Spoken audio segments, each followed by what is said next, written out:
जूते लो पैसे दो, जूते लो पैसे दो, दुल्हन के देवर तुम दिखलाओ ना यूं तेवर, जूते लो पैसे दो।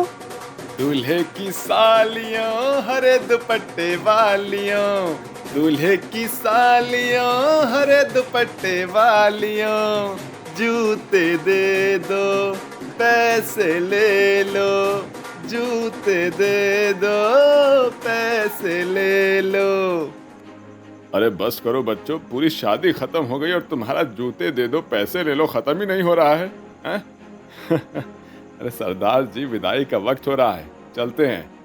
अरे आओ सारे बाराती बस में बैठ जाओ, और तुम दोनों बच्चों कार में बैठ जाओ यार, सुबह 4 घंटे बाद हम लोग गांव पहुंच ही जाएंगे।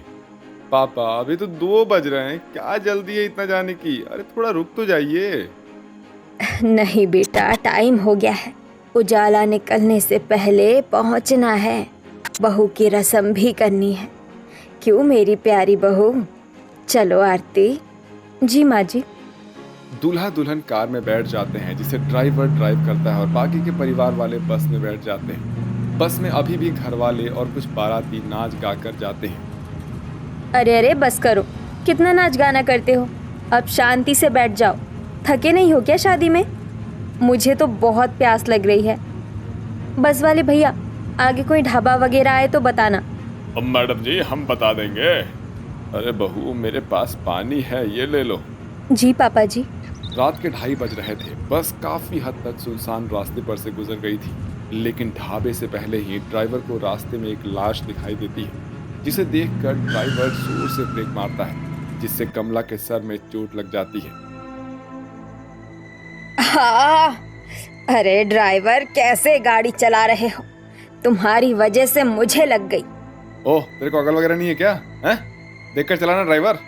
साहब मैं तो देखकर ही चला रहा था, लेकिन बस के सामने कोई जमीन पर पड़ा हुआ है, मतलब इसी वजह से मुझे ब्रेक मारना पड़ गया। जाकर देखना पड़ेगा, कहीं किसी को हमारी जरूरत तो नहीं है। ठीक है, मैं जाकर देखता हूँ। लेकिन उनके जाने से पहले साथ में दूल्हा की गाड़ी भी रुक जाती है, और हितेश गाड़ी में दुल्हन को अकेला छोड़कर खुद देखने जाता है। वो जैसे ही उस लाश का चेहरा देखता है तो डर कर पीछे हो जाता है। इतने में बस से उतरकर सारे लोग आ जाते हैं। हाँ? हे भगवान, कितना भयानक चेहरा था ये। भाई भाई भाई, क्या हुआ आपको? और आप यहाँ? हाँ, वो यहाँ पर इतना भयानक लाश पड़ी थी, उसे देखकर चीख निकल गई मेरी। भाई आप कैसा मजाक कर रहे हो? काफी रात हो रही है, इसका मतलब ये नहीं कि आप हमको डराओगे। यहाँ कोई भी नहीं हमारे सामने, मुझे लगता है आपको कोई भ्रम हुआ होगा। हाँ बेटा, यहाँ तो कोई भी नहीं है। नहीं, लेकिन मैंने तो देखा था, यहीं पर पड़ा हुआ था कोई। हाँ सर, कोई तो पड़ा था, तभी तो मैंने गाड़ी रोकी यहाँ पर। बहुत बातें हो गई, हमें निकलना भी है। अरे कोई नहीं है, आकर सब लोग बस में बैठो। और हितेश, तुम बहू को अकेला मत छोड़ो, समझे? जी पापा। सब लोग बस में बैठकर वापस चलने लगते हैं, और हितेश भी अपनी पत्नी के पास जाकर बैठ जाता है। बाराती बस के पीछे दूल्हे की गाड़ी चलती जाती है कि तभी बस ड्राइवर वापस गाड़ी रोक लेता है। फिर से क्यों ब्रेक मारा भाई? और इतनी तेजी से गाड़ी क्यों चला रहे हो? अरे भाई, हमें घर भी पहुंचना है। साहब, मैं बहुत देर से गाड़ी चला रहा हूँ, लेकिन ये वही जगह है जहाँ कुछ देर पहले हमारी बस रुकी थी। हमें वो लाश दिखाई दी थी ना, याद है? बकवास करना बंद कर ड्राइवर, गाड़ी चला चुपचाप। बस ड्राइवर वापस उस गाड़ी को चलाता है, और वहीं दूल्हे दुल्हन वाली गाड़ी भी वापस से उनके पास आकर रुक जाती है, और यही बात दूल्हा दुल्हन भी नोटिस करते हैं। ड्राइवर काका, ये रास्ता तो वही है ना जहाँ थोड़ी देर पहले हमने मतलब गाड़ी रोकी थी? ये रास्ता बार बार क्यों आ रहा है? मतलब मुझे समझ में नहीं आ रहा है। हाँ, इतनी देर से मैं भी यही बोल रही हूँ, मतलब आपको बोलना चाहती थी, ये बिल्कुल वही रास्ता है। मुझे तो कुछ गड़बड़ लग रही है। हाँ हितेश बाबा, मुझे भी कुछ गड़बड़ लग रही है। शायद जो है हम किसी भ्रम में हैं। मुझे तो लगता है कि कौन छलावा हमारे साथ सब कर रहा है। काहे कि इतना सुनसान रास्ते पर कोई बुरी आत्मा ना हो, तो मतलब रात के 3 बजे ऐसा कैसे हो सकता है?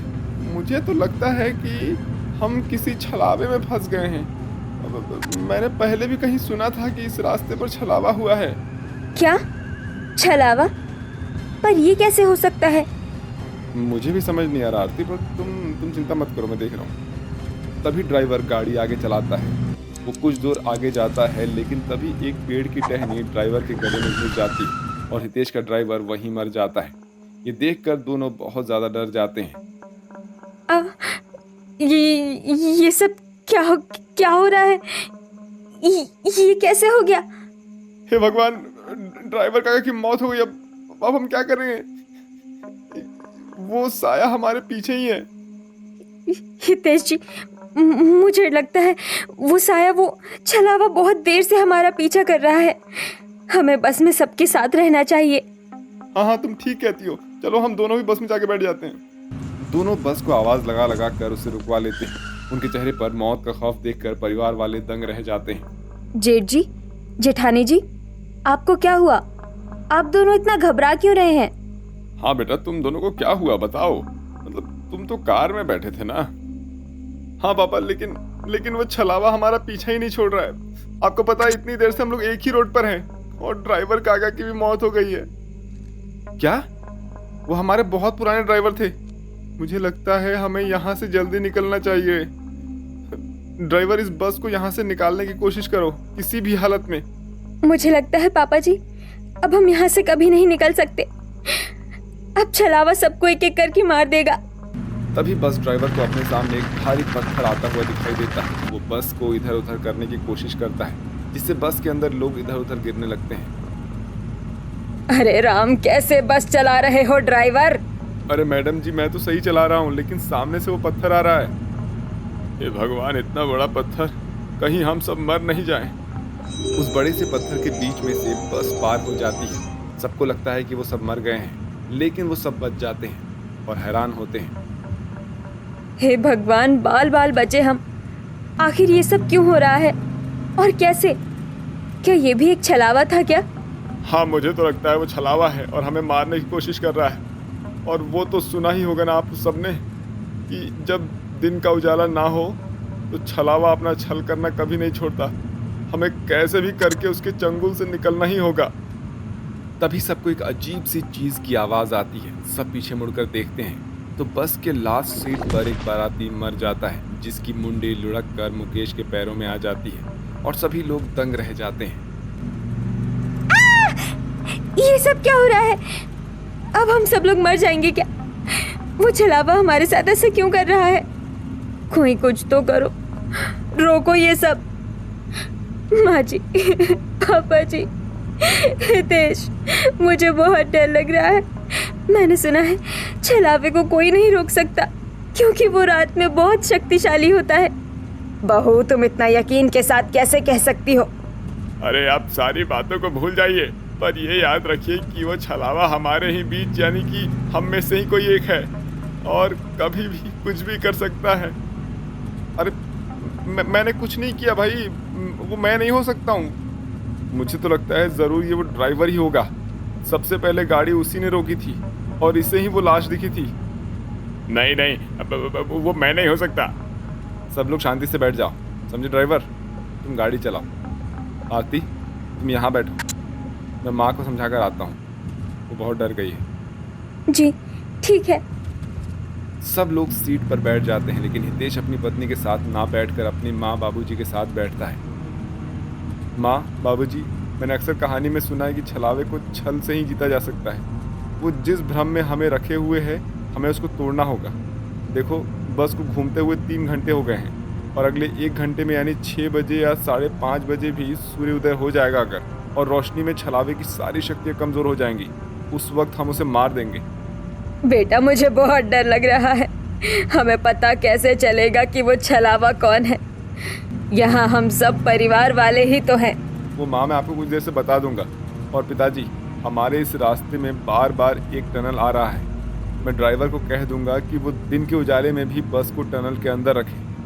ठीक है बेटा, बहुत सावधानी से करना। मैं नहीं चाहता कि हम में से किसी की भी जान चली जाए। आप बेफिक्र रहिए पिताजी। हितेश ड्राइवर को ऐसा समझा ही रहा होता है और चुपचाप से अपनी पत्नी के पास जाकर बैठ जाता है। अब ड्राइवर भी बार बार टनल के पास ही निकलता है और जैसे ही सुबह के 6 बज जाते हैं, वो टनल के अंदर ही बस को रखता है। तभी हितेश, माँ, मुझे पता चल गया है कि वो छलावा कौन है। वो कार्तिक है और अक्षरा भी। जरूर इन दोनों पति पत्नी में से ही कोई छलावा है, तभी तो ये लोग इतना शांत बैठे हुए हैं। नहीं नहीं जेठ जी, हम नहीं है, हम ऐसे नहीं कर सकते। भाई आपको क्या हो गया है? आप कुछ भी बोल रहे हो हैं? अरे मैं नहीं हूँ वो। अक्षरा चलो हम इस बस से उतर जाते हैं। ड्राइवर गाड़ी रोको दो। दोनों पति पत्नी बस से नीचे उतर जाते हैं तो कमला मुकेश भी उनके पीछे पीछे चले जाते हैं और ड्राइवर भी। ये छलावा हमसे ऐसे नहीं भाग सकता है, मैं अभी इसको पकड़ता हूँ। आरती तुम डरना मत। हितेश भी जैसे ही उस बस से बाहर आता है तो आरती भी उसके पीछे आ जाती है और हितेश हाथ पकड़कर अपनी दुल्हन को सूरज की किरणों में ले आता है, जिससे वो चीखने चिल्लाने लगती है। छोड़ो मुझे, छोड़ो, तूने मेरे साथ बिल्कुल ठीक नहीं किया। तूने मुझसे झूठ बोला, तूने मुझको छला है, तूने एक छलावे को छला है। तुझे क्या लगता है कि हमें पता नहीं है कि तू हमारी बहू के शरीर में घुस गया है? हमें सब कुछ पता है। जब तूने ड्राइवर को मार दिया था ना, उसी वक्त मुझे समझ में आ गया था, क्योंकि बस में तो ऐसा कोई हंगामा हुआ ही नहीं, लेकिन बस में तुम्हें लाने के बाद से ही छलावा शुरू हो गया और बस बार बार एक ही जगह पर जाने लग गई। और तुझे क्या लगा मैं अपने घर वालों को मारूंगा? नहीं, ये तो उन्हें बस बाहर निकालने का तरीका था और तुझे मारने का तरीका। मैं इस लड़की को मार दूंगा, मैं इस लड़की को मार दूंगा। नहीं नहीं नहीं, ऐसा नहीं हो सकता। कार्तिक ड्राइवर जल्दी से गंगा जल लेकर आओ। तभी हितेश अपनी छलावे वाली पत्नी के ऊपर गंगा जल की कुछ बूंदें डालता है, जिससे उसकी पत्नी के शरीर से छलावा निकल जाता है। मैं छलावा हूँ और मैं कभी नहीं मर सकता। तुम मेरे शिकार नहीं बने तो क्या हुआ, और कोई तो बनेगा ना। ये कहकर वो छलावा वहां से गायब हो जाता है। वहीं आरती को भी होश आ जाता है और सब लोग सुरक्षित अपने घर पहुंच जाते हैं।